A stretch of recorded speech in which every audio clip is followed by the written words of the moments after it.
చైతన్యరథం ప్రేక్షకులకు స్వాగతం, నమస్కారం.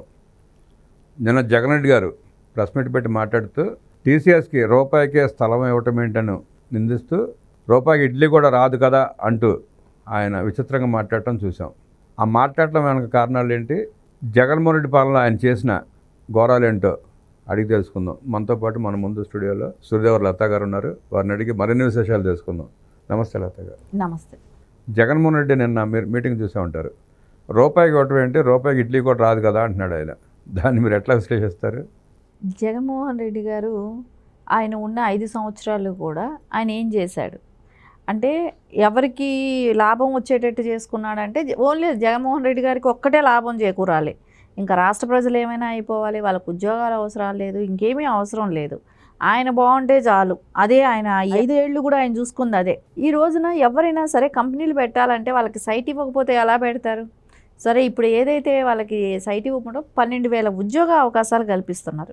సో ఉద్యోగ అవకాశాలు లేకుండా ఎంతసేపు నేను ఏమీ ఇవ్వను, నేను రాష్ట్రంలో కంపెనీలకి స్థానమే లేదు, ఒక ఆంధ్రప్రదేశ్లో ఏ కంపెనీ పెట్టాలన్నా, ఏ మాల్స్ పెట్టాలన్నా, ఏం పెట్టాలన్నా మేము పెట్టనేమో అనే కదా 5 ఏళ్ళు వాళ్ళు చేసింది. దాని తాలూగానే మనం చూసాం గతంలో. లులు మాల్ పంపించేయటం కానివ్వండి, అమర్ రాజాని తరిమేసేయటం కానివ్వండి, కియాను కూడా ఉన్నదాన్ని కూడా పంపించేయాలని చూడటం కానీ ఇవన్నీ చూసాం మనం. అంటే ఏంటి, ప్రజలు వాళ్ళకు ఉద్యోగాలు ఉండకూడదు. వాళ్ళు ఎంతసేపు కూడా జగన్మోహన్ రెడ్డి వాలంటీర్ ఉద్యోగాలకు ఏదైతే 5,000 ఇస్తారో 5,000 మీదే మీరు బతకాలి, మీకంటూ ఉద్యోగాలు, మీ చదువుకు తగ్గ గుర్తింపు మీకు ఉండకూడదు. అదే జగన్మోహన్ రెడ్డి గారి ఆలోచన. కానీ ఆయన మటుకు ఆయన సినిమాలు చేసిన, యాత్రా సినిమా చేసిన వాళ్ళకి మటుకు ఆయన అప్పలంగా హార్సీ హిల్స్లో 2 ఎకరాలు ఎలా ఇచ్చాడు? ఆ 2 ఎకరాలు ఎంత వాల్యూ? అది 20 కోట్లు ఉండే స్థలాన్ని అసలు హార్సీ హిల్స్లో అక్కడ ప్రైవేట్ భూములు అనేది ఉండదు. ప్రైవేట్గా ఎవరికి ఇవ్వను కూడా ఇవ్వరు. అసలు ఇవ్వాల్సిన అవసరం ఏంటి అక్కడ? అంటే యాత్ర సినిమా తీశాడు కాబట్టి ఇచ్చాడు. యాత్ర సినిమా తీశాడు కాబట్టి ఇచ్చాడు. అది వాళ్ళు సినిమా చేసిన దానికి ఈయన ఇచ్చాడు. కానీ అక్కడ ఏ స్టూడియోలు కట్టాలన్నా కూడా పర్మిషన్ ఎట్లా ఇస్తారు? అది ఉండేదే కొంచెం స్థలమే ఉంటుంది. చాలా ప్లెజెంట్గా ఉండే వాతావరణం. అలాంటి ప్లేస్లో ఈయన ఎలా ఇస్తాడు? అక్కడ నువ్వు ఇంకా కావాలంటే గవర్నమెంట్ దీని కింద తీసుకొని దాన్ని డెవలప్ చేసి ఉండొచ్చుగా. అక్కడ ఇంకా గెస్ట్ హౌస్లు కట్టడమే కానివ్వండి, కాటేజీలు కట్టి ఇంకా కొంచెం అభివృద్ధి చేసి ఉంటే కానివ్వండి, ఎవరైనా సమ్మర్ వెకేషన్కి వెళ్ళి అక్కడ ఎక్కువ రోజులు ఉండేటట్టు కానివ్వండి, అలాంటివన్నీ డెవలప్ చేసి ఉండొచ్చు కదా. డెవలప్ చేస్తే ఇన్కమ్ ఉంటుంది కదా.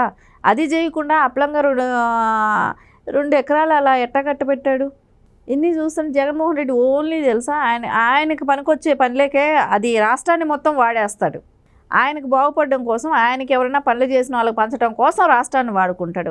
దానికే మనం చూసాం. ఇప్పుడు హార్సీ హిల్స్లో ఇవ్వాల్సిన 2 ఎకరాలే కావచ్చు, ఆయన రుషికొండని ధ్వంసం చేసి కట్టుకున్న ప్యాలెసే కావచ్చు, ఎగ్ పఫ్ఫులకి ఆయన ఇంటికి వచ్చిన వాళ్ళకి పెట్టడానికే కావచ్చు, ఆయన ఇంట్లో ఎలుకలు తరుముకోవటానికి దానికి కోట్లు ఖర్చు పెట్టచ్చు, ఆయన ఇంటి వాల్స్కి ఫెన్సింగ్ కట్టుకోవటానికి ఖర్చు పెట్టచ్చు, ఇంకోటి ఆయన ఉన్న పాత ప్యాలెస్లకు అన్నిటికీ మరమ్మతులు చేయించుకోవచ్చు, వీటికి ఖర్చు పెట్టుకోవచ్చు. అంతేగాని ప్రజలకు పనికొచ్చే పనికి ఏది భూములు ఇవ్వకూడదు. ఎవరికైనా ఏ రాష్ట్రంలో అయినా ఇచ్చేదే కదా, ఏ రాష్ట్రంలో జరిగేదే కదా. అంటే అభివృద్ధి అనేది జరగకూడదు రాష్ట్రం. టీసీఎస్ అంటే 1,300 కోట్ల రూపాయలు ఖర్చు పెట్టి సంస్థను ఏర్పాటు చేసి 12,000 ఉద్యోగాలు ఇస్తుంది. హార్సీ హిల్స్లో మీరు అన్నట్టు 2.5 ఎకరాలు తీసుకుని ఆ డైరెక్టర్ అక్కడ ఏం చేద్దాం అనుకున్నాడు? చేసే పని ఉంది అక్కడ, దానివల్ల ఉద్యోగాలు ఏమొస్తాయి? తీసుకున్న తర్వాత ఏం చేశాడో చెప్పమానండి. ఏం చేయలేదు కదా. ఆయన సొంతంగా ఏమైనా గెస్ట్ హౌస్ కట్టుకొని 4 మొక్కలు పెట్టుకొని ఆయన హ్యాపీగా ఎంజాయ్ చేయడం కోసం ఇచ్చాడు. అయినా అది సొంత ప్రాపర్టీ చేసేసాడు కదా ఆయనకి. అంటే ఈయన్ని సినిమాలో ఒక క్యారెక్టర్గా చూపిస్తూ ఎలివేషన్ ఇచ్చినందుకు ఇచ్చాడు అంతే, ప్రభుత్వ సొమ్ముని. అది కూడా ఈయన సొమ్మేం కాదు అది. సో సినిమాకి కూడా ప్రభుత్వం సొమ్ముతోనే సినిమాలు చేసుకున్నారు. అన్నీ ఏదైనా సరే ప్రజల ధనంతోనే చేసుకోవాలి. ఇవన్నీ ఇప్పుడు మాట్లాడటం కారణం ఏంటంటే ఓన్లీ ఈ లిక్కర్ కేసు స్కామ్ పక్కన పెట్టడం కోసమే కానివ్వండి, ఈ జత్వాని కేసులో అరెస్ట్ అయిన వాళ్ళ గురించి మాట్లాడకూడదనే కానివ్వండి, దానికోసం ఇవన్నీ మాట్లాడుతున్నారు. డైవర్షన్ పాలిటిక్సే ఇక్కడ. ఎందుకంటే వాటిని గురించి మాట్లాడితే ఈయన చేసిన, గతంలో చేసిన ఇవి 99,000 కోట్లు స్కామ్ అది. సో దానికి ట్యాక్స్లు కట్టలేదు ఏంటి అని కూడా అడుగుతుంటే కూడా దానికి ఇంకా విచిత్రమైనగా సమాధానం చెప్తున్నారంట. అది అంటే అలా ప్రజల దగ్గర తీసుకున్న డబ్బుతో అంటే ఈయన అన్నీ పంచారంట, ప్రజలకే పంచాడంట. ఇది ఎంత హాస్యాస్పదంగా ఉంటుంది, ప్రజలకు తెలియదా? ఇది నువ్వు ప్రజలకు పంచాలనుకున్నది ఒక లెక్కతో పంచి ఉండొచ్చు కదా. అంటే నువ్వు డిజిటల్ మనీ నువ్వు ఎందుకు తీసుకోలేదు? తీసుకొని ఉంటే లెక్క కరెక్ట్గా సరిపోతుంది కదా, నువ్వు ఎంత పంచావు ఎంత వచ్చిందనేది తెలుస్తుంది కదా. అప్పుడే నువ్వు తినేసేయాలనే ఉద్దేశంతో తిన్నదే కదా అది. అంటే నువ్వు ఇన్ని లక్షల కోట్లు అప్పు చేసావు, వాటిని ఎక్కడ చేసావు, వాటిని ఎక్కడ ఎవరికి పంచావు అంటే ఓన్లీ మీ ఖజానాలు నింపుకున్నారు కదా. అంతే కదండి, ఖజానాలు నింపుకున్నట్టే కనపడుతుంది. వాళ్ళే చెప్పారు కదా మేము 2,80,000 కోట్లు ఎంత బటన్ నొక్కి ఇచ్చామని చెప్పి. మరి తెచ్చిన అప్పులు ఏమైపోయినాయి, ఆదాయం ఏమైపోయింది? ఈ లిక్కర్లో వచ్చిందే దగ్గర 1,00,000 కోట్లు పైననే. ఇంకా చూసుకుంటే మనం తెచ్చిన అప్పుల పరిస్థితులు ఏంటి, వాళ్ళు పంచిందే 2,60,000 కోట్లు అని చెప్తారు.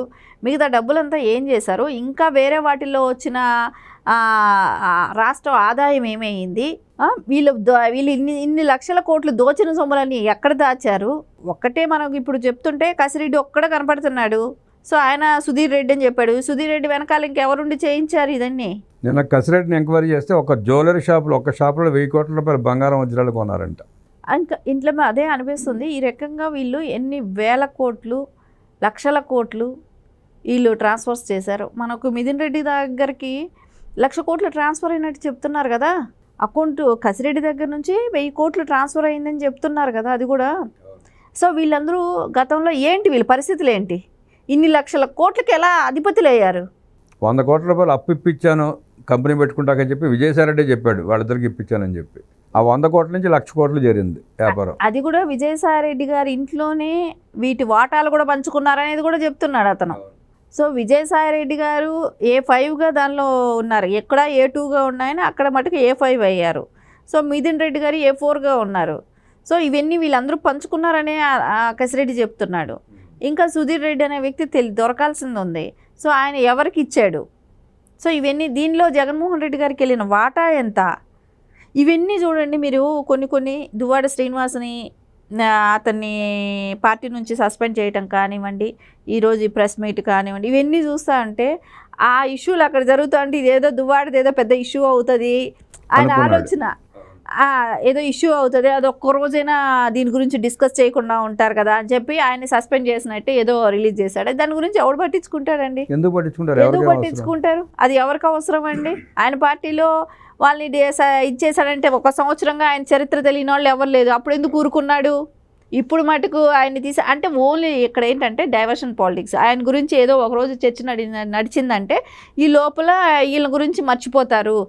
సో ఇవన్నీ బయట రాకుండా ఉంటాయి. ఇప్పుడే కదా అరెస్ట్ అయి ఉన్నారు, వీళ్ళ గురించి టాపిక్స్ నడుస్తాయి అనే దానికి చేశారు.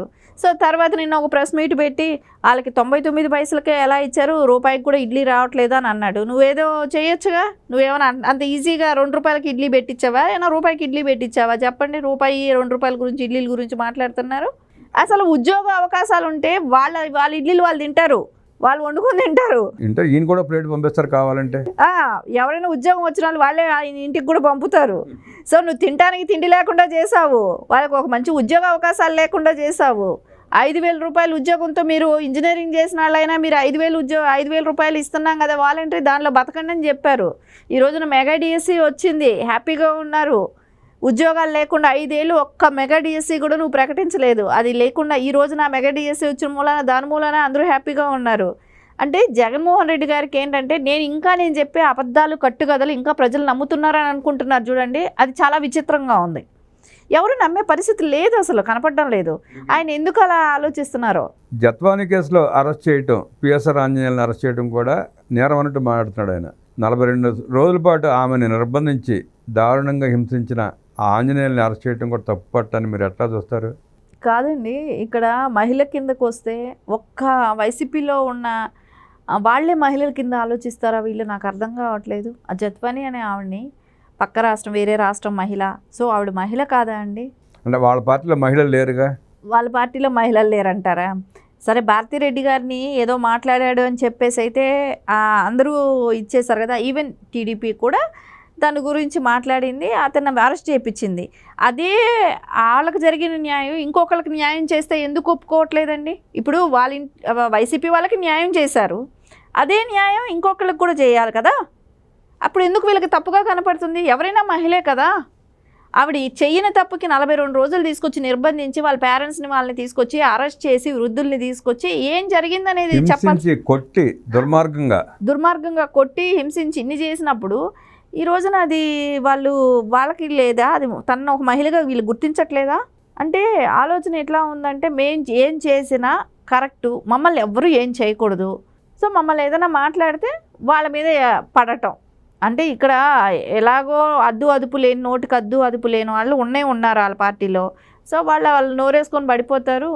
ఇంకా రెచ్చగొట్టడానికి ఈరోజు నిన్న కూడా ఆయన భాషలో చూడండి, చర్మం ఒలిచేస్తారంట, తోలు తీసేస్తారంట.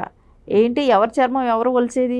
ప్రజలు ఒలిచేస్తారు కదండి ఆల్రెడీ ఒలిచిబట్టే కదా 14 ఉన్నాం అనేది ఆలోచించాలి కదా. మళ్ళీ అదే మాటలు అదే చేస్తే వాళ్ళు ఇప్పుడు వాళ్ళు ఒకటేనండి, ఆలోచించట్లేదు ఎక్కడ మిస్టేక్ జరిగింది, ఆత్మవిమర్శన అనేది చేసుకోవట్లా. మళ్ళీ ఇలాంటి రెచ్చగొట్టే మాటలు చేస్తే ఎవరికి మంచిది? మీరు ఎంత రెచ్చగొట్టినా ప్రజలైతే ఆలోచిస్తున్నారు. ఇలాంటి మాటల మూలానే 11కి వచ్చారు. మళ్ళీ ఇదే మాటలు మాట్లాడితే 1కి కూడా రారు కదా. అంటే వాళ్ళ ఉద్దేశం ఏంటంటేనండి, 11 ఇచ్చారు, ప్రజలు తీర్పు స్పష్టంగా ఇచ్చారు, ప్రజలు వాళ్ళు ఏం చెప్పినా నమ్మట్లా. ఇప్పుడు వాళ్ళ పేటీఎం కూలీలు కానీ వైఎస్ఆర్ కాంగ్రెస్ పార్టీ నాయకులు కార్యకర్తలు కొంతమంది నమ్ముతున్నారు కదా, ఏ మాట్లాడినా వాళ్ళన్నా డైవర్ట్ చేయడం కోసం ఈ పిచ్చి మాటలన్నీ, అంతకుమించి ఏం లేదు.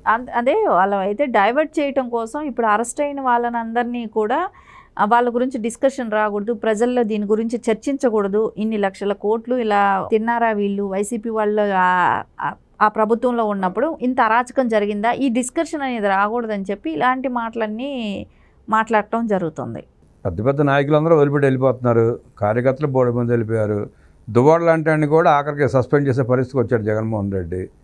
ఇట్లా ఒక్కొక్కరు సస్పెండ్ చేసుకుంటే వెళ్ళిపోతే ఆఖరి పార్టీ కూడా ఎత్తిపోయే పరిస్థితి, ఆయన భాషలోనే చెప్పాలంటే ఎత్తిపోయే అవకాశం కూడా తొందరలోనే కనబడుతుంది. ఆ ఎత్తిపోయే వరకు అయితే నిద్రపోనివ్వకుండా చేస్తారేమో విజయసాయి రెడ్డి గారు. సో ఆయన ముందే చెప్తున్నాడు, నేను మళ్ళా వెళ్తాను, వాళ్ళ పార్టీని గురించి ఉన్న విషయాలన్నీ మళ్ళీ ఆయనే బయట పెట్టేటట్టున్నారు. ఎందుకంటే స్టార్ట్ అయింది అంతర్గత యుద్ధం అనేది. సో ఖచ్చితంగా బయట వచ్చేస్తాయి అన్ని విషయాలు కూడా. అబద్ధాల పునాదుల మీద పుట్టిన పార్టీ అబద్ధ బతుకులతోనే నాశనం అయిపోతుంది అంటలో ఎటువంటి సందేహం లేదు. దాంతో మీరు ఏకీభవిస్తారా? అబద్ధాలు అనేదే కాదా, మనము అది కూడా షర్మిల గారు ఇంకోటి కూడా చెప్పారు, రక్త పునాదులతో తడిచిన పార్టీ అనేది. రక్తం పునాదులతో తడిచింది, అది నిజమే కదా అనిపిస్తుంది కదా. అది ఇంట్లో వాళ్ళ విషయాల్లో ఇంట్లోనే చెప్పినప్పుడు అది ఖచ్చితంగా అది నిజం అనిపిస్తుంది కదా.